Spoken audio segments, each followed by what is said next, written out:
اللهم صل على سيدنا محمد وعلى آل سيدنا محمد كما صليت على إبراهيم وعلى آل إبراهيم في العالمين إنك حميد مجيد. قال الله تبارك وتعالى في كلامه المجيد: أعوذ بالله من الشيطان الرجيم بسم الله الرحمن الرحيم.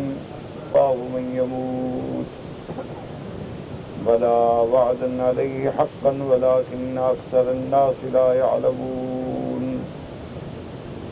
ليبين لهم الذي يختلفون فيه وليعلم الذين كفروا أنهم كانوا كاذبين. إنما قولنا لشيء إذا أردناه أن نقول له كن فيكون. قال المؤلف والمفسر رحمه الله تعالى: أدام النفع بعلومه وعلومكم في الدارين آمين. إلى أن قال: يقول تعالى مخبرا عن المشركين أنهم حلفوا فأقسموا بالله جهد أيمانهم، أي اجتهدوا في الحلف وغلظوا الأيمان على أنه لا يبعث الله من يموت، أي استبعدوا ذلك وكذبوا الرسل في إخبارهم لهم بذلك وحلفوا على نقيضه. فقال تعالى مكذبا لهم رادا عليهم: بلى، أي بل سيكون ذلك وعدا عليه حقا، أي لا بد منه ولكن أكثر الناس لا يعلمون. اب مفسر رحمۃ اللہ علیہ سورۃ النحل کی ان آیات کی تفسیر بیان فرماتے ہیں.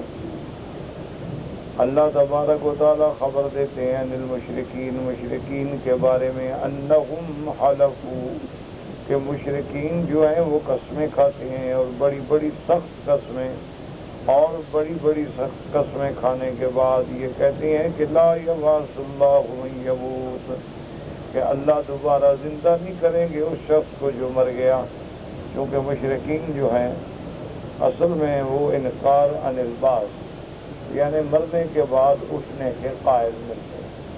اچھا، ان میں بھی پھر قسمیں تھیں. بعض لوگ تو مطلقاً قائل نہیں تھے، وہ کہتے تھے کہ مرنے کے بعد ہم دوبارہ نہیں اٹھائے جائیں گے، بس یہ دنیا کی زندگانی ہے، یہاں لوگ کچھ پیدا ہوتے ہیں کچھ مر جاتے ہیں، اسی طرح یہ نظام چلتا رہے گا، لیکن مرنے کے بعد دوبارہ جو زندگی ہے وہ نہیں ہوگی، جس کو اللہ تبارک و تعالی نے قرآن پاک کی کئی آیات میں بیان فرمایا ہے. اور بعض جو تھے وہ یہ کہتے تھے کہ اگر ہم اٹھے، یعنی شک میں تھے، یقین تو نہیں، اگر ہمیں دوبارہ اللہ نے پیدا کیا تو جیسے ابھی مسلمان فقیر ہیں اور ہم دولت والے ہیں، پیسہ ہے، دولت ہے، قوت ہے، تو آخرت میں بھی ہمیں سب کچھ زیادہ ملے گا. تو وہ بعض تو استحزان کہتے تھے اور بعض بطور شک کہتے تھے. لیکن اللہ تبارک و تعالیٰ نے ان کا رد فرمایا کہ تم جھوٹ کہتے ہو، یہ اللہ کا فیصلہ ہے، یہ اللہ کا وعدہ ہے، اور اللہ کا وعدہ جو ہے وہ کبھی خلاف نہیں ہوتا. ان اللہ لا یخلف المیعاد، اللہ کا وعدہ سچا ہوتا ہے، ہر حال میں اللہ تبارک و تعالیٰ دوبارہ اٹھائیں گے. اور یہ قاعدہ ہے، یاد رکھیں کہ اگر عالم آخرت نہ ہو، نعوذ باللہ ثم نعوذ باللہ، تو پھر تو پورا دین ہی ختم، اسلام ہی ختم، قرآن ہی ختم. یعنی اللہ نے یہ عالم بنایا ہے لیکن اس کے بعد عالم نہ ہو تو پھر مومنین اور کافرین کا فرق ہی کیا ہوا، مطیعین اور عاصین کا فرق ہی کیا ہوا، ابرار اخیار اور اشرار و فجار کا فرق ہی کیا ہوا. تو لازمی بات ہے کہ ایک اور عالم ہو جس میں ہمیں جزا ملے. یہ تو عالم ہے امتحان کا اور عمل کا، لیکن اس کے بعد جو عالم آئے گا وہ دار الجزا ہوگا، کہ اس میں اللہ تبارک و تعالی جزا عطا فرمائیں. اگر کسی کے اعمال اچھے ہوں گے اس کو بدلہ بھی اچھا ملے گا، اگر کسی کے اعمال برے ہوں گے تو اس کو عملہ بھی برا ملے. اسی لیے اللہ پاک نے کئی مقامات پہ فرمایا ہے کہ کیا یہ گمان کرتے ہیں کہ ہم نے یہ جو عالم پیدا کیا ہے بس یہ ایسے بے فائدہ پیدا کیا ہے، بن گیا ختم ہو گیا. یہ بات تو نہیں ہے. آخر آپ بھی کوئی کام کرتے ہیں، کوئی منصوبہ بناتے ہیں تو اس کے پس منظر میں کوئی مقصد ہو. تو اللہ تبارک و تعالیٰ نے نعوذ باللہ ایسی عالم پیدا کر دیا ہے جس کا کوئی مقصد بھی نہیں کہ اس دنیا میں تو جتنے ایمان والے ہیں وہ تکلیف میں ہیں، جتنے اللہ کے ماننے والے ہیں وہ پریشانیوں میں. آپ تمام انبیاء کی زندگی پہ نظر ڈالیں، سیدنا نوح علیہ السلام سے لے کر سرکار دو عالم سیدنا محمد مصطفیٰ صلی اللہ علیہ وسلم تک آپ دیکھیں گے کہ تمام انبیاء اور ان پر ایمان لانے والوں کی زندگی بڑی مشکل. صرف حضرت سلیمان علیہ السلام یا داؤد علیہ السلام جن کو اللہ نے نبوت کے ساتھ بادشاہت بھی عطا فرمائی، اسی طرح سیدنا یوسف علیہ السلام، لیکن ان پر بھی زندگی کے کتنے مراحل گزرے، ان کو بھی کتنی تکلیفوں کا سامنا کرنا پڑا. اور اسی طرح سب سے افضل سب کے امام خاتم الانبیاء والمرسلین سید الاولین والآخرین سیدنا محمد الرسول اللہ صلی اللہ علیہ وسلم پہ کتنی زندگی کی تلخیاں آپ نے برداشت فرمائی. آپ نے فقر برداشت فرمایا، آپ نے فاقہ برداشت فرمایا، آپ نے دشمنوں سے ایذا برداشت فرمایا. تو اگر کوئی اور عالم ہی نہ ہو، اس میں بدلہ ہی نہ ہو، نعوذ باللہ، تو پھر اللہ کا عدل انصاف کہاں گیا؟ اس لیے یہ کہنا جو ہے جہالت ہے.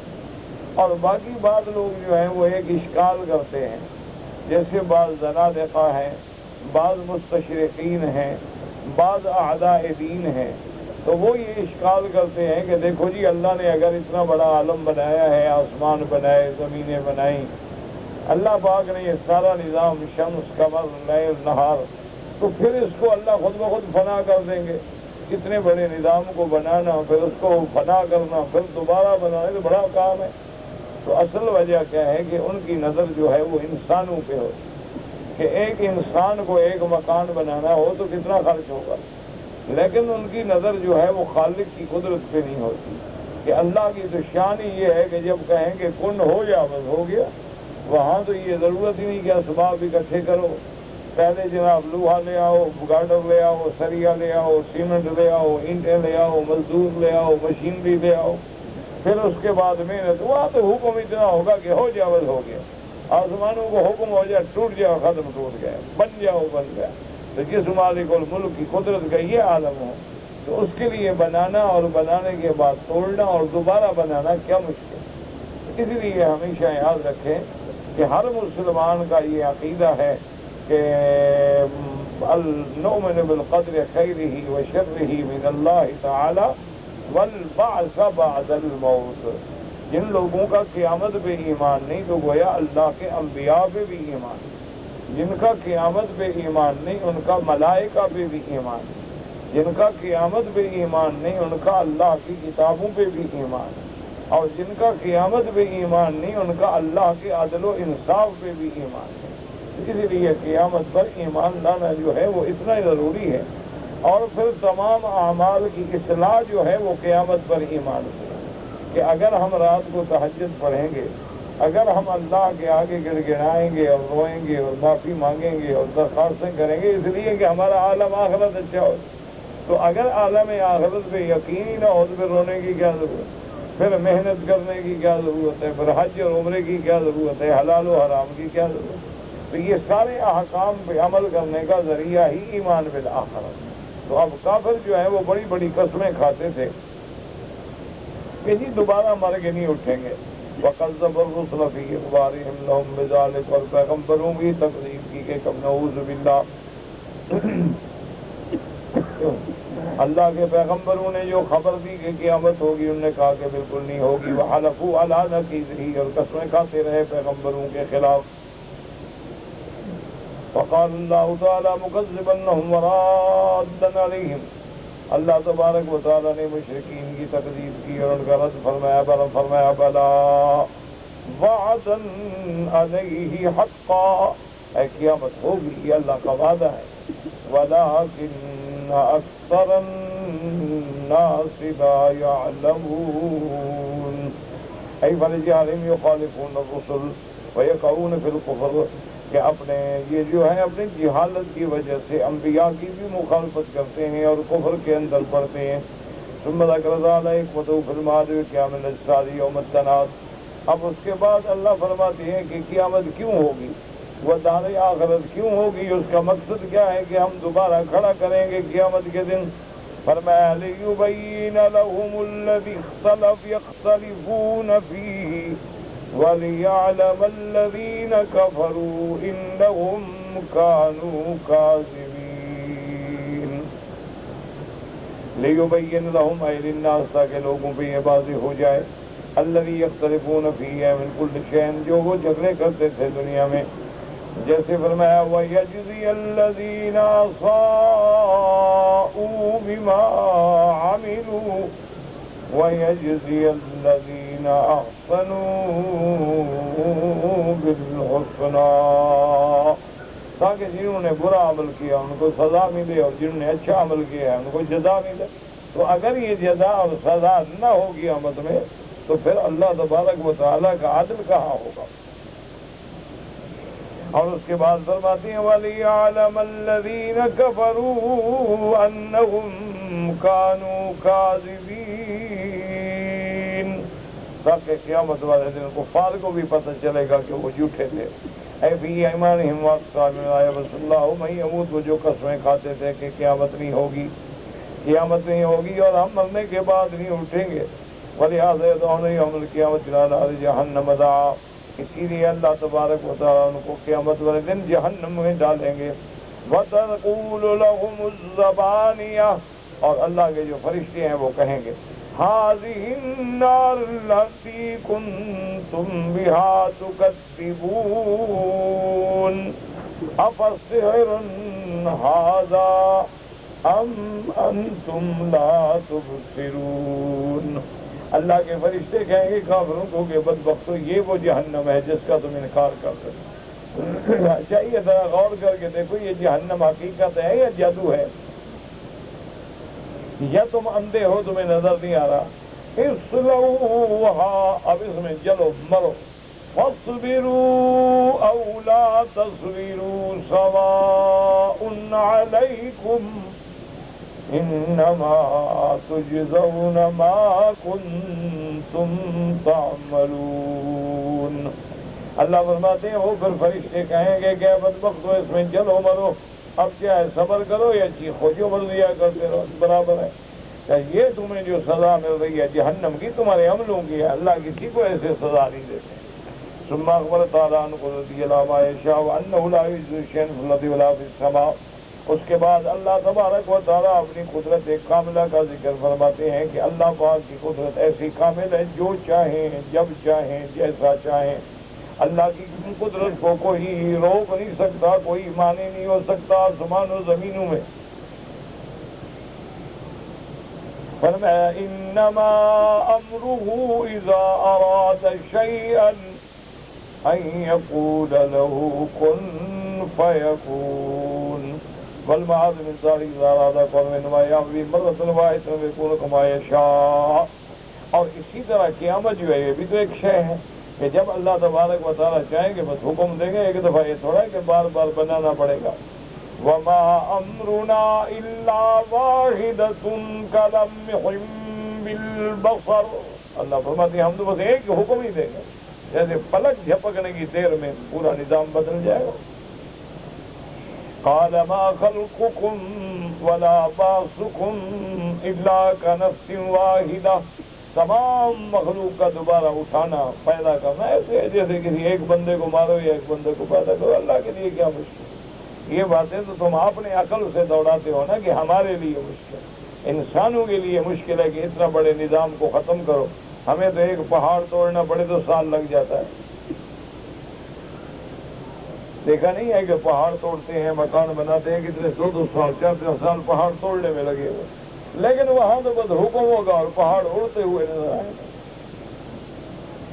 اور اس کے بعد جناب فرماتے ہیں وقال فی هذه الآیۃ الکریمہ. اللہ نے اس آیت کریمہ میں فرمایا انما قولنا لشیء اذا اردناہ جب ہم کسی چیز کو کرنا چاہیں گے تو حکم دیں گے ہو جا بس ہو جائے گا. اے ان نأمر به مرة واحدة فإذا هو قائم اذا ما اراد الله امرا فانما يقول له كن قولة فيكون. اے انه تعالی لا يحتاج الى تاکید فيما يأمر به. اللہ نے فرمایا مجھے تو یہ بھی نہیں ہے کہ آرڈر کروں اور دوبارہ کرنا پڑے کہ بھئی وہ پہلا آرڈر میں دیر ہو گئی ہے نا، بس یہ حکم ہوگا ہوگا. جیسے فرماتے ان کانت الا صیحة واحدہ، بس ایک چیخ، ایک فرشتے کو حکم ہوگا کہ سور پھونکو اور دنیا ختم درہم برہم. دوسرا سور پھونکیں گے تو سارے قبروں سے اٹھ کے کھڑے ہو جائیں گے اور جتنی دیر لگے گی. فإنہ تعالی لا یمانع ولا یخالف. اللہ تبارک و تعالیٰ کے احکام کو کوئی روک نہیں سکتا، کوئی مخالفت نہیں کر سکتا. لأنه هو الواحد القهار العظيم الذي قهر سلطانه وجبروته وعزته كل شيء فلا إله إلا هو ولا رب سواه. کیونکہ اسی کی ذات جو ہے وہ واحد ہے، اسی کی ذات جو ہے عظیم ہے، قہار ہے. ہر چیز جو ہے اسے قدرت کے تابع ہے، سلطنت کے تابع ہے، اور ہر چیز پر اس کا غلبہ ہے. اور وہ کوئی معبود نہیں، کوئی معبود برحق نہیں مگر اللہ، اور اس کے سوا کوئی رب نہیں. وقال نبیات ذکر حضرت محمد نے صباحت سنا حجاج مجاجین فنیتان سمع ابا حریرہ رضی اللہ تعالیٰ عنہ یقول قال اللہ تعالیٰ شتمنی ابن آدم ولم يكن ان ينبغي له ذلك وكذبني ابن آدم ولم يكن ينبغي له ذلك. فأما تكذيبي وقال أقسم بالله جهد أيمانهم لا يبعث الله من يموت. حضرت ابی ہریرہ رضی اللہ تعالیٰ عنہ یہ حدیث قدسی بیان کرتے ہیں. حدیث قدسی کا معنی ہوتا ہے کہ اللہ تبارک و تعالیٰ نے یہ بات میرے محبوب کو سمجھائی اور دل میں ڈالی. اللہ فرماتے ہیں کہ شتمنی ابن آدم، آدم کا بیٹا مجھے گالیاں دیتا ہے. اس کو حالانکہ یہ نہیں چاہیے تھا کہ اپنے خدا کو گالی دیں. تو اب جناب قرآن میں آتا ہے کہ وہ گالی دینا کیسا ہے. وَكَذَّبَنِي ابن آدم، اور آدم کا بیٹا خدا کہتے ہیں کہ مجھے جھٹلاتا ہے، نعوذ باللہ، خدا کو کہتا ہے تو غلط ہے. حالانکہ اس کو یہ نہیں چاہیے تھا کہ اپنے خدا کے بارے میں جھٹلائے. جیسے اس کا جھٹلانا کیا ہے، وَأَقْسَمُوا بِاللَّهِ جَهْدَ أَيْمَانِهِمْ لَا يَبْعَثُ اللَّهُ مَن يَمُوتُ. قسمیں کھا کے کہتا ہے کہ جی قیامت نہیں ہوگی تو مجھے جھٹلا رہا ہے نا بدبخت. آدم کا بیٹا انسان ہو کے مجھے جھٹلاتا ہے. اللہ نے فرمایا بَلَا وَعْدًا عَلَيْهِ حَقًّا وَلَٰكِنَّ أَكْثَرَ النَّاسِ لَا يَعْلَمُونَ. وَأَمَّا شَتْمُهُ یا کہ آدم کا بیٹا مجھے گالی دیتا ہے، وہ گالی کیا ہے، إِنَّ اللَّهَ ثَالِثُ ثَلَاثَةٍ، اللہ کو تین میں بناتا ہے، کبھی بیوی بناتا ہے، کبھی بیٹا بناتا ہے. اس سے بڑی گالی کیا ہوگی. جو بیوی سے پاک ہو اس کو کہو کہ بیوی ہے، جو اولاد سے پاک ہو اس کو نسبت کرو کہ اولاد ہے، تو اس سے بڑی کوئی گالی ہوگی نعوذ باللہ ثم نعوذ باللہ. حالانکہ اللہ کی صفت کیا ہے، قل هو اللہ احد اللہ الصمد لم یلد ولم یولد ولم یکن له کفوا احد. هكذا ذکر موقوفا والصحیحین مرفوعا بلفظ آخر، حتیٰ کہ صحیحین میں یعنی بخاری اور مسلم میں بھی یہ حدیث مبارک موجود ہے.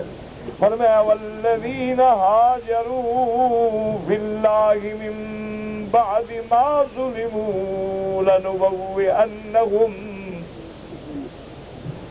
لنبوئنهم فی الدنیا حسنة ولأجر الآخرة أکبر لو كانوا يعلمون.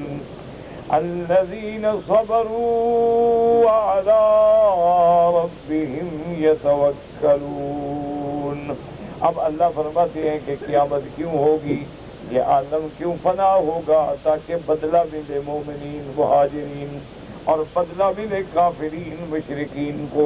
یغفر تعالیٰ عن جزائر المہاجرین فی سبیلہ ابتغاء مرضاتہ.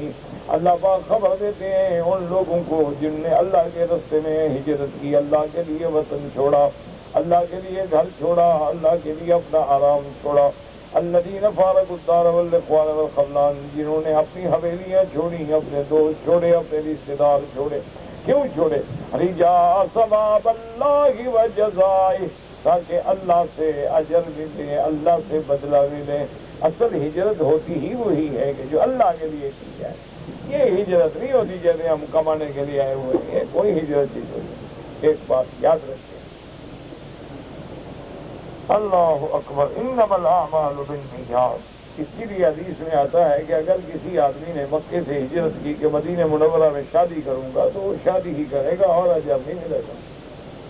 اگر کسی نے ہجرت کی، مال ملے، دولت ملے، بیوی ملے، کوئی ہجرت وہ ہے کہ سب کچھ چھوڑ کے، تمام نظام کو چھوڑ کے صرف اللہ کے لیے چل، بس یہ ہجرت۔ جیسے صحابہ نے ہجرت کی، حبشے کی ہجرت کی، پھر مدینہ منورہ کی ہجرت کی، جیسے میرے آقا سرکار دو عالم نے ہجرت کی، سیدنا محمد الرسول اللہ صلی اللہ علیہ وآلہ وآصحابہ وسلم۔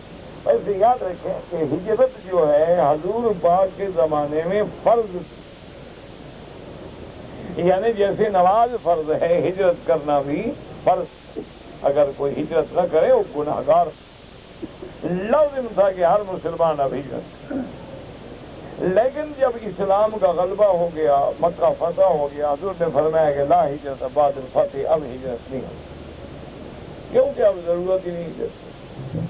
تو اسی لیے ہمیشہ یاد رکھیں کہ علماء فرماتے ہیں کہ اگر آج بھی ہم ایک ایسے ملک میں ہیں، کافروں کا ملک ہے، کہ وہاں اللہ کے فرائض ہم ادا نہیں کر سکتے، کیا معنی؟ نماز نہیں پڑھنے دیتے، عیدین نہیں پڑھنے دیتے، جمعہ نہیں پڑھنے دیتے، زکوٰۃ نہیں دینے دیتے، قربانی نہیں کرنے دیتے، اب بھی حکم ہے کہ ہجرت کرو، چھوڑ دو۔ ہاں اگر ہم کسی ایسے ملک میں ہیں کہ وہاں ہمیں دین کے فرائض پہ چلنے میں مشکلات نہیں ہے تو کوئی بات ہے، لیکن افضل تو یہ ہے کہ پھر بھی کافروں کے ملک میں نہ رہو۔ حضور صلی اللہ علیہ وسلم نے فرمایا کہ بغیر کسی ضرورت کے آدمی کفار کے ملک میں قیام کرے اور رہائش رکھے، اچھی بات ہے، کیونکہ لازمی بات ہے نا جی، خربوزے کو دیکھ کے خربوزہ رنگ تو پکڑتا ہے۔ آپ لاکھ کوشش کریں، یعنی آپ دیکھیں یورپ میں جائے، وہ کہتے ہیں ٹھیک ہے یہ مسلمان جب تک یہ بڈھے زندہ ہیں نا، جنہوں نے مسجدیں بنائی ہوئی ہیں اور مسجد اور مولوی اور جلسے اور تقریریں، کب تک ان کی دو نسلیں بعد جو ہیں ان کو پہچان ہی نہیں سکیں گے آپ کے مسلمان۔ اور حقیقت حال یہ ہے کہ آج آنے والی جو ہماری نسل ہے وہ بڑے خطرے میں۔ اللہ تبارک و تعالی رحمت فرمائے۔ اللہ تبارک و تعالی ہر مسلمانوں کی، جتنے بھی مسلمان ہیں اور جس ملک میں ہیں، اللہ ان کی جان، مال، آبرو، عزت کی حفاظت کرے۔ یعنی بہت بے حد مشکل زندگی ہو گئی ہے۔ تو بہرحال کہنے کا مقصد یہ ہے کہ اگر آپ شریعت اللہ ادا کر رہے ہیں تو پھر آپ رہ سکتے ہیں، اگر اللہ کے فرائض ادا کرنے مشکل ہیں تو آپ ہجرت کریں۔ اچھا، ہجرت میں یہ نہ ڈریں کہ بھی کہاں جائیں گے اور کیا کریں گے۔ من یہاجر فی سبیل اللہ، جو اللہ کے لیے ہجرت کرتے ہیں، یجد فی الارض سعۃ، اللہ پاک ان کے لیے زمین میں فراخیاں پیدا کرتے ہیں، اللہ تبارک و تعالیٰ ان کے لیے اسباب پیدا کرتے ہیں۔ اور اسی لیے بعض علماء نے فرمایا ہے کہ اگر آج بھی کوئی مسلمان کسی بلاد کفر میں ہے، یعنی کافروں کے ملک میں ہے، تو کم از کم اپنے عاقبت بچانے کے لیے اتنا ضرور کرے کہ تھوڑا بہت دین کا کام کرتا رہے۔ یعنی ضروری نہیں ہوتا کہ ہر بندہ مولوی بن جائے گا، یہ ضروری نہیں ہوتا کہ ہر بندہ جو ہے وہ مولوی بن جائے، یا ہر بندہ جو ہے وہ خطیب بن جائے، ہر بندہ واعظ، یہ نہیں ہو سکتا ہے۔ لیکن جتنا ہو سکتا ہے کہ بھی ایک آدمی کو نماز کی بات کہہ دی، کسی کو کلمہ شریف سکھا دیا، مسجد میں جا کے خود جماعت نماز پڑھ لی، بس یہ جو تھوڑا بہت کام ہوتا رہے گا، اسی سے آخرت بچ جائے گی، اسی سے آخرت کا کام جو ہے وہ بچ جائے گا۔ یہ ہماری ذمہ داری ہے تاکہ آدمی یہ کہہ سکے کہ میں اس ملک میں رہتا ہوں تو پھر بھی دین کا کام تو کرتا ہوں۔ جتنا اللہ آپ کو توفیق دے، مقصد 24 گھنٹے آپ کام اپنا ہیں تو آپ آدھا گھنٹہ بھی اگر دین کے لیے لگا دیں تو تاکہ آپ کی زندگی جو ہے، آپ کا مقصد جو ہے وہ اسلام کے لیے ہے۔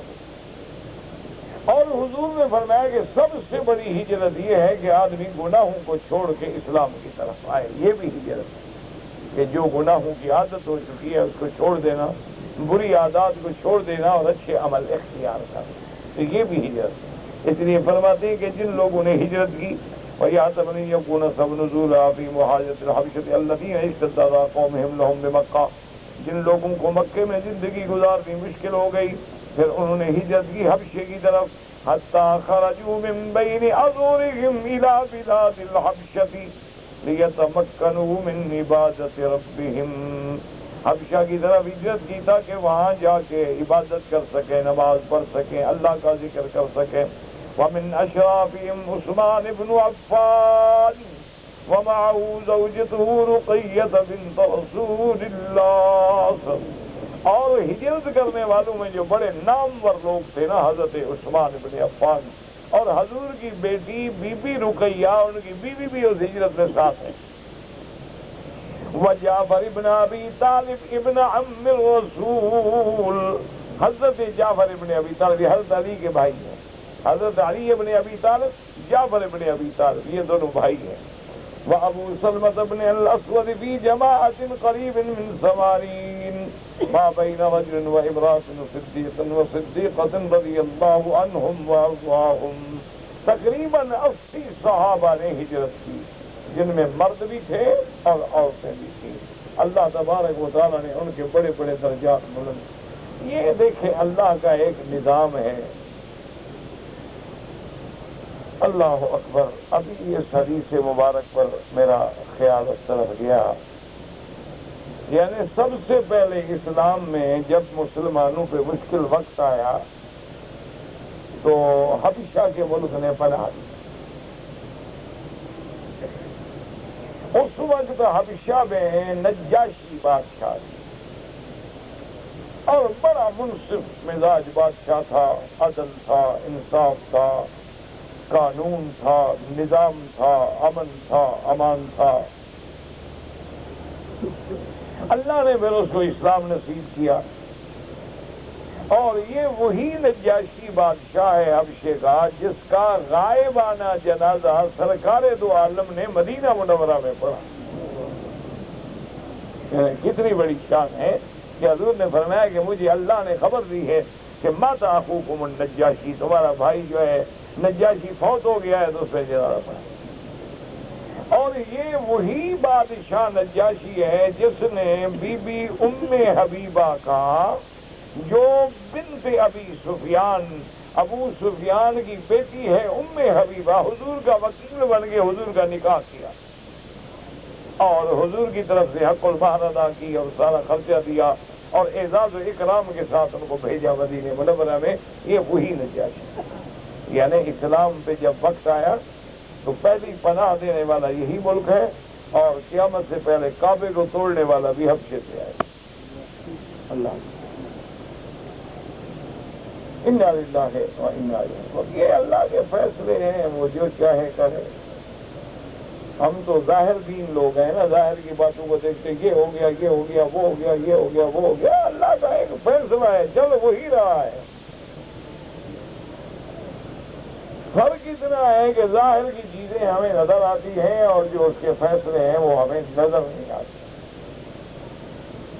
جیسے کہ حضرت خضر علیہ السلام اور حضرت موسیٰ علیہ السلام کا واقعہ پڑھیں تو وجہ یہ تھی کہ خضر علیہ السلام کو پتہ تھا، موسیٰ علیہ السلام کو پتہ نہیں تھا، تو موسیٰ علیہ السلام فوراً ناراض ہو جاتے تھے، یہ کیا کیا تم نے کشتی توڑ دی، یہ کیا کیا تم نے ایک نوجوان بچے کو قتل کر دیا۔ وجہ کیا ہے کہ وہ ان علوم سے باخبر نہیں تھے جن علوم سے اللہ نے حضرت خضر کو خبر دی تھی۔ تو جو امور تکوینی ہے نا اللہ کے، وہ نظام اسی طرح چلے گا، اور ساری دنیا لاکھ زور لگا لے ہر پھر کے وہیں آ جائے گی جو اللہ کا فرمان۔ بالکل اللہ کا فرمان جو ہے ایسے یعنی حق ہے، سچ ہے، جس میں کوئی دو باتیں ہو ہی نہیں سکتی۔ تو اس لیے ہمیشہ یاد رکھیں یہ اللہ کے فیصلے ہیں، اللہ چاہتے ہیں تو کبھی اسی سے اسلام کی پشتبانی کا کام لے لیتے ہیں، اور کبھی چاہتے ہیں تو وہاں سے جناب ایک آدمی آتا ہے جو اللہ کے کعبہ کو، اچھا جب ابرہہ آیا تھا وہ کہاں سے آیا تھا؟ وہ بھی وہی ہاتھی لے کر جو کعبہ توڑنے آیا تھا وہ بھی اسی کا تھا۔ یہ نظام ہے میرے مولا کا، ہمیں سمجھ نہیں آتا، ہمارے عقل محدود ہے، افکار محدود ہے، سمجھ محدود ہے، اور ہمیں بات جو ہے وہ سمجھ نہیں آتی۔ لیکن افسوس یہ ہے کہ ہمیں علاج کرانا ہو تو اچھے سے اچھا ڈاکٹر ڈھونڈتے ہیں، لیکن دین کا مسئلہ پوچھنا ہو تو جس کی داڑھی دیکھی اسی کو مولوی بنا دیا بس۔ کوئی صاحب مولوی صاحب، اس کو یہ بھی پتہ نہیں کہ مولوی کا کیا معنی ہوتا ہے، لفظ مولوی کا کیا ترجمہ ہے، چلو ابھی جو بیٹھے ہیں وہ بتا دیں۔ جس کی داڑھی ہو، گلے میں پگڑی ہو، بس مولوی صاحب۔ اور اگر ماشاءاللہ کوئی موٹا تازہ بندہ ہو تو حضرت صاحب، بہت غیر ہو جائے۔ انا للہ و انا الیہ راجعون، بس سچی بات جو ہے۔ اسی لیے ایک دفعہ جب انگریز کے ٹوٹیوں نے ان کے یہ ایک اذان دینے والا زیادہ سے زیادہ امام بن جاتا ہے، نماز پڑھا لیتا ہے۔ اچھا اگر ہمارے بریلوی بھائی ہوں تو چلو وہ عرس کروا لیتا ہے، میلاد کروا لیتا ہے، ختم شریف بڑا چھوٹا پڑھا لیتا ہے، ہمارے کو تو وہ بھی نہیں آتا۔ تو انہوں نے کہا کہ آپ نے کیا پیدا کیا؟ تو اس نے بڑے دلائل سے جواب دیا۔ اس نے کہا کہ حضرت آپ غور کریں، آپ دور نہ جائیں، آپ صرف انڈو پاک پہ غور کر رہے ہیں۔ حالانکہ سر سید جو گزرے ہیں، جنہوں نے سب سے پہلے انگریزی کالجوں کی بنیاد رکھی مسلمانوں کے لیے، یہ سر سید اور شیخ قاسم نانوتوی، یہ دونوں کا استاد ایک ہے۔ یہ دونوں جو ہیں ایک استاد کے شاگرد۔ اب آگے جا کے دونوں نے لائن تبدیل کی کہ بھائی ایک جو ہے وہ انگریزی پڑھائیں، کالج اسکول یہ بنائیں، اور ایک جو ہے مسجد مدرسے بنائیں۔ انہوں نے کہا کہ حضرت دیکھو ہمارے ذمہ تھا کہ ہم دین والے کام کریں، آپ کے ذمہ تھا کہ آپ اقتصادیات میں، زراعت میں، ان معاملات میں آگے بڑھیں۔ تو آپ بتائیں کہ ہمارے ذمہ جو ڈیوٹی تھی ہم نے کیا کمی کی؟ تم نے جو بنانا تھا تم نے کیا بنایا؟ تم آپ نے ہمیں کارگزاری پیش کرو۔ ہمارے تو ذمہ یہی تھا کہ ہم دین والے لوگ پیدا کریں، نماز والے، روزے والے، قرآن والے، تفسیر والے، حدیث والے، فقہ والے، مسجدیں آباد رہیں، اللہ کے گھر آباد رہیں، اللہ کے نام لینے والے رہیں، قرآن کی مجلس ہوتی رہے، اللہ کی یاد ہوتی رہے۔ ہم تو اپنا کام کر گئے، اللہ کا شکر ہے، لیکن تمہارے ذمہ تھا کہ تم نے دنیا کے علوم میں آگے بڑھنا تھا، اور تم تو وہی کھڑے ہو اور کافروں کے محتاج ہو۔ ترقی تم نے نہیں کی کہ ہم نے نہیں کی؟ بس ٹھنڈے دل سے غور کرو۔ حالانکہ مثلاً ڈاکٹری ہے، علوم طب ہیں، اس کے سب سے بڑے جو موجد ہیں وہ تو ہمارے لوگ تھے۔ یہ تو ابھی تک وہی ابو علی سینا، ابن سینا اور سکران اسی کے چکر میں ہے نا۔ تو آج ہم ان سے پڑھنے جاتے ہیں، اس سے بڑی کیا بے وقوفی ہے؟ علم ہمارا تھا، پڑھنے ان سے جاتے ہیں۔ وجہ کیا ہے کہ ہم نے چھوڑ دیا، ہم نے محنت نہیں کی، ہم نے اپنے علوم کی قدر نہیں کی۔ تو بہرحال یہ اللہ کا نظام ہے اور چلے گا۔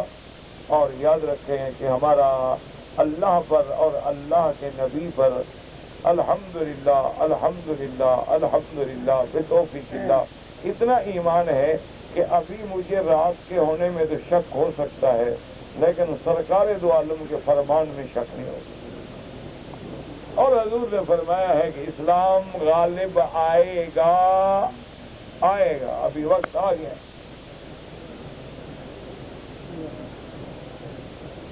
کافروں کو کالے کتے نے نہیں کاٹا کہ ہر جگہ مسلمانوں کا لگا، ان کو پتہ ہے ان کا وقت آ گیا ہے، یہ ان کی بھی آخری بھڑک ہے، وہ مٹیں گے انشاءاللہ۔ اسلام غالب آئے گا، اللہ غالب کریں گے، واللہ غالب علی امرہ، لیکن اس کا طریقہ یہ نہیں ہے کہ تم فتنے کرو اور حادثے کرو اور اس قسم کی حرکتیں کر کے اسلام کو بدنام کرو۔ یہ چیزیں اسلام کے لیے رکاوٹ ہیں، اسلام کو آگے نہیں بڑھائیں گی، اسلام دشمنی ہے۔ اللہ پاک ہدایت کے فیصلے کا عمل ہے۔ اور اس کے بعد جناب فرماتے فسر رحمۃ اللہ علیہ کہ وہ آخرت کیوں ہوگی تاکہ اللہ بدلہ دے، وقت فعل فوعدهم تعالی بالمجازات الحسنہ فی الدنیا والآخرہ، اللہ نے فرمایا جو میرے راستے میں ہجرت کریں گے میں ان کو دنیا و آخرت میں بدلہ دوں گا، اللہ نے دیا۔ لَنُبَوِّئَنَّهُمْ فِي الدُّنْيَا حَسَنَةً قال ابن بادشاہ وقت المدینہ، اللہ پاک نے ان کو مدینہ منورہ نصیب فرمایا، وقال الرزق الطیب، اللہ پاک نے حلال رزق عطا فرمایا۔ قال مجاہد ذرا منافات بین القولین فإنهم ترکوا مساکنهم واموالهم فضل اللہ خیر منها فی الدنیا، اگر انہوں نے اپنے گھر چھوڑے، اپنا وطن چھوڑا، اپنے مکان چھوڑے، اموال چھوڑے، اللہ نے ان کو مدینے میں اور زیادہ عزت عطا فرمائی۔ فإن من ترک شیئا للہ عوضہ اللہ ما هو خیر له منہ، اگر تم کوئی چیز اللہ کے لیے چھوڑو گے تو اللہ اس کا بہتر سے بہتر بدلہ عطا فرمائیں گے۔ وَكَذَلِكَ وَكَفَإِنَّهُمْ مَكَّنَّا لَهُمْ بِالْبِلَادِ، اللہ پاک نے ان کو تسکین عطا فرمائی۔ وَحَكَمَهُمْ عَلَى رِقَابِ الْعِبَادِ، اور اللہ نے پھر ان مہاجرین کو عزت دی، حکومت دی، غلبہ دیا۔ وَصَارُوا عُمَرَاءً حُكَامًا، اللہ نے امیر بنایا، اللہ نے حاکم بنایا، اللہ نے بادشاہ بنایا، کیسر و کسریٰ کی طاقتوں کو مٹا ڈالا۔ وَكُلٌّ مِّنْهُمْ لِلْمُتَّقِينَ إِمَامًا وَآخِرًا أَنَّ ثَوَابَ لِلْمُهَاجِرِينَ فِي الدَّارِ الْآخِرَةِ أَعْظَمُ مِمَّا آتَاهُمْ فِي الدُّنْيَا، اللہ نے مہاجرین صحابہ کو کیسا مقام دیا کہ جو مکے سے ہجرت کر کے جانے والے وہ کیسر و کسریٰ کو فتح کرنے والے بن گئے۔ اس لیے فرماتے ہیں کہ آخرت کا عذاب جزا جو ہے وہ بڑی ہے۔ وَلَأَجْرُ الْآخِرَةِ أَكْبَرُ لَوْ كَانُوا يَعْلَمُونَ أَيْ مِمَّا آتَيْنَاهُمْ فِي الدُّنْيَا لَوْ كَانُوا يَتَخَلَّفُونَ عَنْ مَا يَعْلَمُونَ، جو لوگ ہجرت کے انہی کی ہجرت کو چھوڑ کے اپنے گھروں میں بیٹھے رہے، وہ اگر جانتے کہ ہجرت کا کیا بدلہ ہے تو وہ بھی کبھی ایسی حرکت نہ کرتے کہ قیامت میں جو ثواب ملے گا۔ لہذا قال الشيخ الباب من حدث ان ابن الخطاب رضی اللہ تعالی عنہ قال اذا اتى الرجل من المهاجرين عطاه يقول خذ بارك الله لك فيه هذا ما وعدك الله في الدنيا وما ادخر لك في الاخره افضل، ثم قرأ هذه الايه۔ حضرت امیر المؤمنین سیدنا عمر بن الخطاب رضی اللہ تعالیٰ عنہ جب تقسیم کرتے، آپ مال غنیمت دیتے کسی مہاجر صحابی کو تو کہتے بابا یہ لے لو، یہ جو اللہ کا وعدہ تھا نا دنیا میں یہ تو پورا ہو گیا، اور آخرت والا وعدہ تو اس سے بھی بڑا ہے، وہ بھی اللہ پورا فرمائیں گے۔ فرمایا الذین صبروا وعلی ربہم یتوکلون، ای صبر الرضا من قومہم متوکلین علی اللہ الذی اعظم اللہ فی الدنیا والآخرہ، جن لوگوں نے صبر کیا، تکلیفیں برداشت کی اللہ کے رستے میں اور اللہ تبارک و تعالیٰ پہ توکل کیا، سہارا کیا، اللہ نے ان کی دنیا و آخرت دونوں جو ہے وہ بہتر بنا دی۔ اللہم احسن عاقبتنا فی الامور کلہا واجرنا من خزی الدنیا وعذاب الآخرہ۔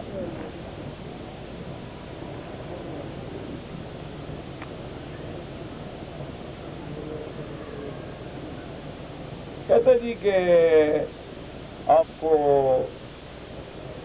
معلوم ہوتا ہے کہ کھانسی کا یا گلے کی تکلیف ہے، انسان ہے نا، یہ تو ہوتا رہتا ہے۔ آپ کی ہمدردی کا شکریہ، جزاک اللہ خیر۔ باقی آپ نے لکھا غرارے وغیرہ نمک وغیرہ یہ سارے الحمدللہ یہ جتنے ہیلے بہانے ہیں نا وہ سب کرتے رہتے ہیں۔ اصل بات یہ ہے کہ اللہ پاک شفاء کاملہ اور صحت عاجلہ عطا فرمائے، باقی یہ تکلیفیں انسان کو نہ ہوں۔ حضور نے فرمایا ہے، میرے آقا نے سرکار دو جہاں صلی اللہ علیہ وسلم نے فرمایا کہ اگر تین چیزیں نہ ہوتی تو انسان کی گردن کبھی نہ جھکتی بلکہ فرعون بنا رہتا۔ تو صحابہ نے پوچھا یا رسول اللہ وہ 3 چیزیں کون سی ہیں؟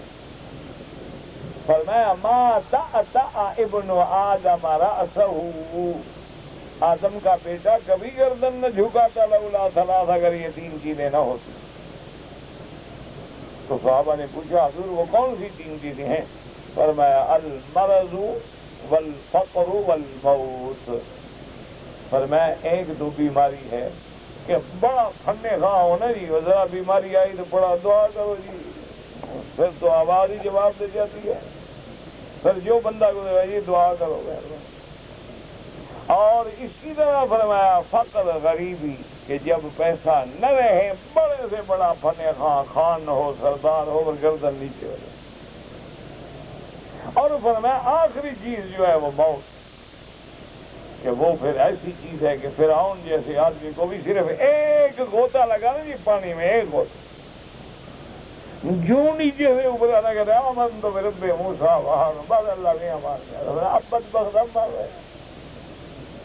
تو یہ 3 چیزیں میرا بھائی یہ ضروری ہیں، کیونکہ بیماری اگر نہ ہو تو صحت کی قدر کون کرے، اگر موت نہ ہو تو پھر حیات کی قدر کون کرے، اگر آدمی پہ فقیری اور غریبی کا کبھی حملہ ہی نہ ہو تو پھر غنا کی اور دنیا کی اور دولت کی قدر کون کرے گا؟ یہ اللہ کا نظام ہے۔ اس لیے بہرحال آپ میری وجہ سے فکر مند ہیں تو اس کا آپ کو میں ایک درخواست کرتا ہوں، آپ مجھے نسخے بتانے کے بجائے دعا کرتے ہیں۔ نسخے کا تو یہ حال ہے الحمدللہ کہ میرے اتنے معالج ہیں کہ اللہ ان کو جزائے خیر دے، اور ہر قسم کے طبیب ہیں، ہومیوپیتھک ہیں، ایلوپیتھی والے ہیں، ماشاءاللہ آیورویدک والے ہیں، بدے کیا کیا، وہ اتنی دوائیں کٹھی ہو گیا میں خود پاگل ہو گیا ہوں، ساری پھینک دی تو کچھ بھی نہیں کرتا، جو ہوگا دیکھا جائے، جو آتا ہے کہ نئی دوا لے کے بس اگر یہ آپ 3 دن کھائیں گے تو بس آپ جناب انسان کے بجائے گھوڑے بن جائیں۔ وہ اللہ کی شکر ہے، نہ گھوڑے بنے نہ گدھا بنے، وہی کہ وہی ہے۔ میں نے کہا بھینکوں کو بس دوائیں جان چھڑاؤ، بس اللہ پر رحمت کرو، وہی جو کچھ ہے شفا دینے والا ہے۔ بس آپ دعا کریں میرے ساتھ، اگر آپ کو 1 کروڑواں حصہ بھی کوئی انس ہے نا، اور وہ بھی میں پابندی نہیں کرتا کہ روز مانگا کرو، جب کبھی یاد آ جائے میں آپ کے لیے دعا کرتا ہوں کہ آپ کو مدینہ منورہ میں اللہ موت دے۔ جزاک اللہ خیر، بڑی اچھی دعا ہے، لیکن آپ تنگ آ گئے کیا؟ میں وقت پہ مروں گا، تمہاری دعا سے نہیں مرتا۔ وقت مقرر ہے، تم لاکھ دعا کرو اور زندگی بڑھ جاتی ہے۔ کسی کے لیے دعا کرو نا موت کی، اور زندہ ہوتا ہے۔ اچھا جی، میں کام کرتا ہوں، حیرت کی بات ہے، حضرت علی کعبے میں پیدا ہوئے، چلو مان لیا ہو گئے، پھر کیا ہو گیا؟ ہم نے آپ کی بات مان لی، حضرت علی پیدا ہوئے کعبے، حضور پیدا ہوئے باہر، تو حضرت علی کی شان حضور سے بڑھ گئی۔ بس آپ مجھے یہ بتا دیں اپنے مطلب کی بات کیا نکالنی، ہم تو آپ کی بات مان رہے ہیں کہ حضرت علی رضی اللہ تعالی عنہ کعبے کے اندر پیدا ہوا اور محمد مصطفیٰ باہر پیدا، شان کس کی بڑی ہے؟ ہاں جی، اچھا آپ ابھی کعبے کے اندر ہیں، اولیاء اللہ باہر ہیں، تم بڑی زیادہ شان والے ہو۔ حضرت بلال کہاں پیدا ہوئے؟ حبش۔ ابو جہل کہاں پیدا ہوا؟ کس کی شان زیادہ ہے؟ اس سے کیا ہو جاتا ہے پیدا ہونے سے؟ اگر ہوئے ماشاءاللہ ان کی شان ہے، ہم تو جیسے صدیق کے غلام اسی طرح حضرت علی کے غلام، ہم تو جیسے صحابہ کے غلام اسی طرح اہل بیت کے غلام۔ ہمارے نزدیک تو صحابہ کا گستاخ بھی بدبخت ہے اور اہل بیت کا گستاخ بھی بدبخت ہے۔ یہ باتیں تو ان سے کرو جو حضرت علی کو نہ مانتے، ہم تو مان لیں، چلو جی کعبہ شریف کے اندر پیدا ہوئے، بات ختم ہو، مان لیں۔ لیکن ایک بات تم مجھے بتاؤ کہ ماشاءاللہ 1400 سال گزر گئے، تمہاری بیوی کو جب درد ذیل ہو، بچہ پیدا ہونے کی درد شروع ہو جائے تو مسجد لے جاتے ہو؟ ہاں نہیں، تمہاری بیوی کی ڈلیوری قریب ہو اور اور دردیں شروع ہو جائیں اور ڈاکٹر الٹرا ساؤنڈ کر کے بتا دیں گے بھی 2 4 5 ہفتے 10 دن کی بات ہے، اب جب تکلیف ہو تو بھی فوراً لے آنا، تو کہاں لے جاتے؟ فوراً مسجد، تاکہ بچہ ہمارا مسجد میں پیدا ہوگا، بڑے شان والا ہوگا۔ تو حضرت علی کی اماں اتنا کم عقل تھی، تمہاری ماں سے بھی زیادہ کم عقل تھی، کہ جب پیدا ہونے کا وقت ہے کعبے کے اندر آ گئی کہ کعبے کو پلیت کریں۔ کوئی عقل کرو، خدا کا خوف کرو۔ کعبہ میں پیدا ہونے کا کیا معنی ہے کہ حضرت علی اللہ کے حرم مکے کے اندر پیدا ہوئے، اسی کو کہہ دیا جاتا ہے مسجد الحرام، اسی کو خدا کہتا ہے حرم، اسی کو خدا کہتا ہے کعبہ، اسی کو خدا کہتا ہے ام القریٰ۔ یہ سارے نام ہیں، جیسے اللہ فرماتے حاجیًا بالغ الکعبۃ، حاجی جو ہے وہ حج کی بکری کعبے میں ذبح کرے۔ کہاں ذبح کرتے ہو تم؟ کعبے میں۔ آپ کا خوف کرو، تعریف کر رہے ہو تم حضرت علی کی۔ حاجیًا بالغ الکعبہ کا کیا معنی ہے کہ اللہ کے حج کی جو قربانی کی بکری ہے، جو حج ہے، کہاں ذبح کرو؟ کعبہ میں کرتے ہو، مینا میں۔ تو کیا معنی ہوا کہ سارے حرم کا نام بھی کعبہ ہے۔ حضرت علی کا گھر چونکہ حرم میں ہے، تو بعض کتاب میں لکھے آپ کعبے میں پیدا ہوئے، کوئی بات نہیں، کچھ سمجھنے کی کوشش کیا تھا۔ اور اگر 1 منٹ کے لیے مان لیں کہ اس زمانے میں کعبہ شریف کھلا ہوا تھا، اتفاق سے بی بی صاحبہ عبادت کے لیے آئیں اور حضرت علی پیدا ہو گئے، تو آپ اللہ کوئی بات ہے۔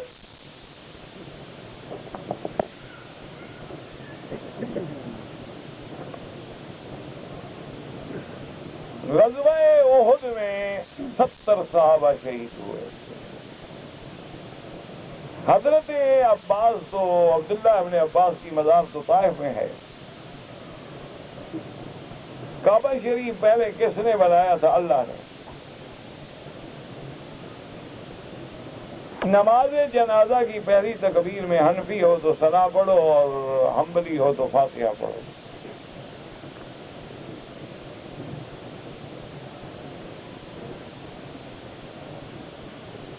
کہتا ہے کہ حنفی حضرات امام ابو حنیفہ کو مانتے نہیں، ان کی پوجا کرتے ہیں۔ آج ایک قول دکھا دو کسی نے کہا ہو کہ امام ابو حنیفہ خدا ہے، اور یہ اعتراض کا تو کوئی حل نہیں نا۔ کسی نے قبر پہ جا کے سجدہ کیا ہو، کسی نے حضرت ابو حنیفہ کی قبر پہ طواف کیا ہو، کسی نے ابو حنیفہ سے مدد مانگی ہو، کسی نے یا ابو حنیفہ شیئا للہ کا وظیفہ پڑھا ہو، ایسے الزام لگاؤ، خدا کو جواب دو گے قیامت میں، ہم کیا کریں؟ میں نے ایک دارالعلوم کے محتمم کے خطبات میں پڑھا ہے کہ حتیم کے اندر حضرت اسماعیل کی قبر ہے، جن سے پڑھا ہے ان سے پوچھو، ان کو ایک خط لکھ دو یا ان کے دارالعلوم کو خط لکھ دو بھی آپ نے لکھا ہے، اس کی کیا دلیل ہے۔ میں نے تو نہیں کہا کہ مجھ سے پوچھو، یہ بہت ساری کتابوں میں ہے، بہت ساری کتابوں میں ہے، ایک کتاب میں نہیں ہے، ان کے خطبات میں نہیں ہے، زیادہ غصہ نہ کیا کرو، یہ تو کچھ سینکڑوں کتابوں میں ہے یہ بات، لیکن یہ روایت ضعیف ہے، کمزور ہے، قابل حجت ہے۔ ہماری بچی کی اولاد نہیں، اللہ صاحب اولاد کرے، دعا کریں کہ جو لوگ بھی صاحب اولاد نہیں، اللہ سب کو اولاد عطا کرے، لیکن میرے بھائی سب سے پہلے اسباب پہ بھی عمل کرو۔ دیکھو نا، پیاس لگے، اللہ کا حکم ہے کہ پانی پیو، پھر دعا مانگو کہ الحمدللہ الذی اطعمنی وسقانی۔ بھوک لگے، کھانا کھاؤ، پھر کہو الحمدللہ الذی اطعمنا وسقانا وجعلنا من المسلمین۔ تو اگر آپ کی بیٹی کو، بچی کو اولاد نہیں ہے، تو سب سے پہلے کسی اچھی لیڈی ڈاکٹر سے، کوئی ماہر لیڈی ڈاکٹر جو معروف ہو، سمجھدار ہو، کیونکہ آج کل تو ہر آدمی ڈاکٹر بن جاتا ہے نا، وہ نہیں، اچھی سمجھدار لیڈی ڈاکٹر ہو تو اس سے جا کے اپنی بیٹی کا اچھی طرح چیک اپ کرائیں، ملاحظہ کرائیں، پھر اپنے داماد کا بھی اچھے ڈاکٹر سے چیک اپ کرائیں۔ آج کل تو بڑا علاج موجود ہے دنیا میں، پھر فیصلہ کریں کہ کیا کوئی بیماری ہے، علاج کریں، اگر بیماری نہیں ہے تو پھر اللہ سے مانگیں۔ تو علاج بھی کرو، صرف دعاؤں پہ نہ رہو۔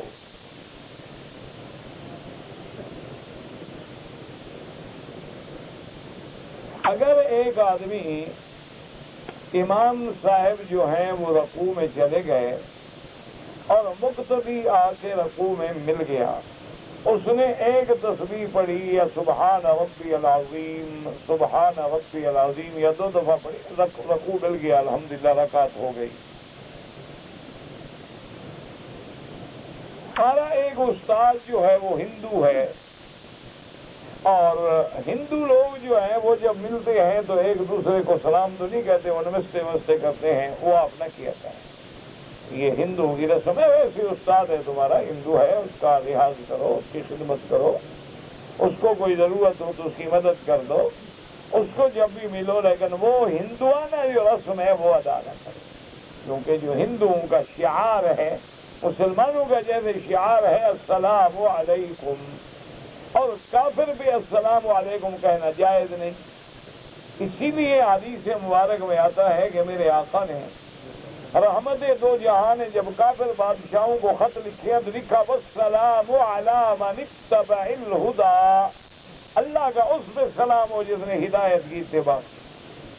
تو اس لیے جب ہم اس کو السلام علیکم تو کہہ نہیں سکتے، لیکن اس کو وہ جو ہندوؤں کا طرز ہے وہ بھی نہ کریں۔ جیسے ہمارے یہاں اللہ معاف کرے مسلمانوں میں ایک رواج بن گیا ہے، ہاتھ باندھ کے کھڑے ہو جاتے ہیں، جیسے وہ نمستے کرتے ہیں نا ہندو، یہ ہندوؤں کی رسم ہے، لیکن ہمارے پورے سندھ کے علاقے میں یہ عذاب ہے پھیلا ہوا۔ انا للہ و انا الیہ راجعون۔ جب حضور نے فرمایا کہ ملو تو مصافحہ کرو السلام علیکم یا معانقہ کرو، اور اسی طرح مصافحے میں بھی بعض علماء ایک ہاتھ فرماتے ہیں، بعض دو فرماتے ہیں، لیکن سنت جو ہے بہرحال مصافحہ ہے یا معانقہ ہے، یہ تھوڑا کہ ہاتھ باندھ کے یوں کھڑے ہو جاؤ نمستے کرنے کے طور پہ، یہ تو ہندو کی رسم ہے۔ انا للہ و انا الیہ راجعون۔ اور ہمارے بڑے پڑھے لکھے لوگ، سمجھدار لوگ، تعلیم یافتہ لوگ، عادت ہو گئی، رواج بن گیا ہے۔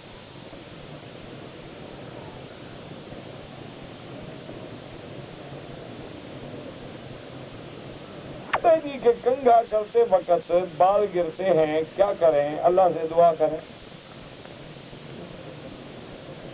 نا یہ تمہارے بال گرنے کا علاج بھی مولوی مکی صاحب نے کہا تھا، میرے پاس ہے علاج، عمرہ کر کے اس طرح پھروا دو،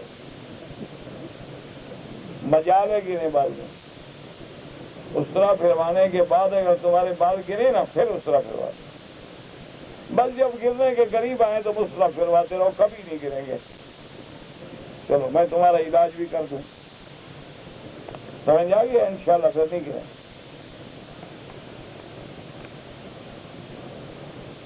نماز کی جب ہم ہر رکعت پڑھتے ہیں تو اگر ہم علیحدہ پڑھ رہے ہیں اور ہم نے سورۃ فاتحہ پڑھنی ہے تو لازمی بات ہے کہ پھر ہم بسم اللہ الرحمن الرحیم پڑھیں گے، اور جب ہم سورت شروع کریں گے قل هو اللہ احد تو پڑھیں گے بسم اللہ الرحمن قل هو اللہ احد اللہ الصمد، اور اگر امام کے پیچھے ہیں تو بس امام اسی لیے تو ہے کہ کچھ کام تو وہ کرے، باقی تسبیح بھی ہم پڑھ رہے ہیں، سبحان ربی الاعلیٰ بھی کہہ رہے ہیں، سبحان ربی العظیم بھی کہہ رہے ہیں، تحیات بھی پڑھ رہے ہیں، اگر امام جو بنا ہے تو کچھ تو ذمہ داری نبھائے گا۔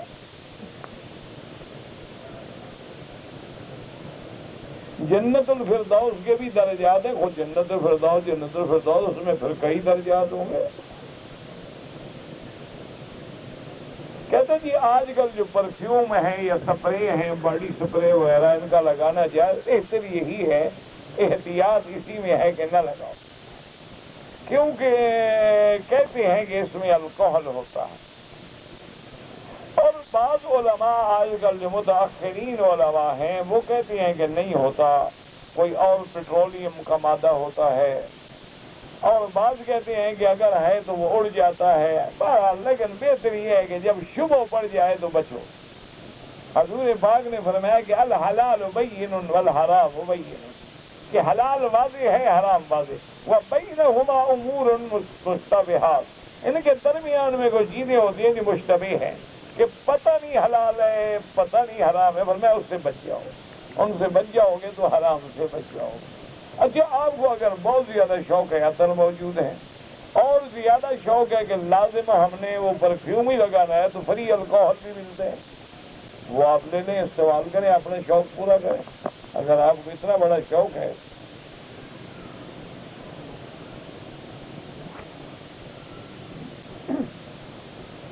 کہتے ہیں جی کہ یہاں جب رکوع کے بعد کھڑے ہوتے ہیں تو کہتے ہیں ربنا ولک الحمد، اور ہمارے ملک میں کہتے ہیں ربنا لک الحمد۔ تو بار آپ یہاں سے اٹھا کے اپنے ملک میں لے جائیں، وہاں لگا دیں۔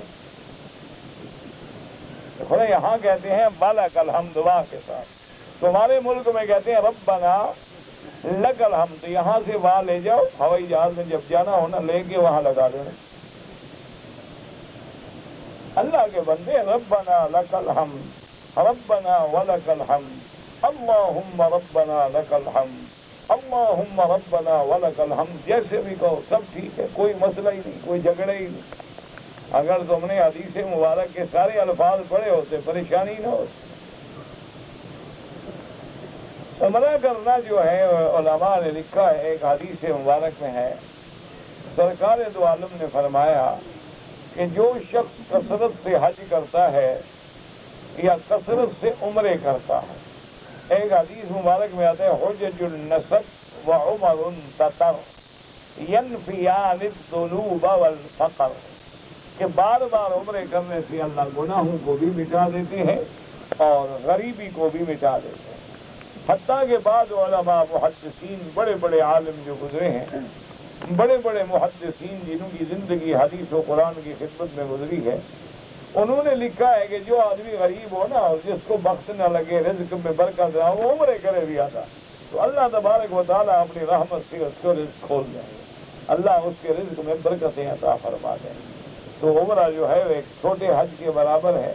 اور اسی طرح ایک حدیث مبارک میں ہے العمرۃ الی العمرۃ کفارۃ لما بینہما، ایک عمرہ کیا مثلا ہم نے آج، ایک کیا ہم نے 15 دن بعد یا مہینے بعد یا 2 مہینے بعد، تو درمیان میں جو ہمارے گناہ ہیں ان کی معافی کا اللہ ذریعہ بنا دیتے ہیں، اللہ تبارک و تعالیٰ اس کے لیے کفارہ بنا دیتے ہیں۔ لیکن شرط یہ ہے کہ عمرہ صحیح معنی میں ادا کرو۔ اور ایک بات یاد رکھو، عمرہ کرنے سے پہلے اپنے علاقے کے عالم کے پاس جاؤ اور پہلے کوئی کتاب لے لو حج عمرہ کی، اس کو 2-3 دفعہ پڑھو، پھر عالم کے بعد جا کے سمجھو، تاکہ جب تم مکے میں آؤ تمہیں پریشانی نہ ہو اور تم غلطی نہ کرو۔ اللہ صحیح نصیب کرے آپ کو بھی مجھے بھی۔ اللہم صلی علی سیدنا محمد وعلی آل سیدنا محمد مبارک وسلم۔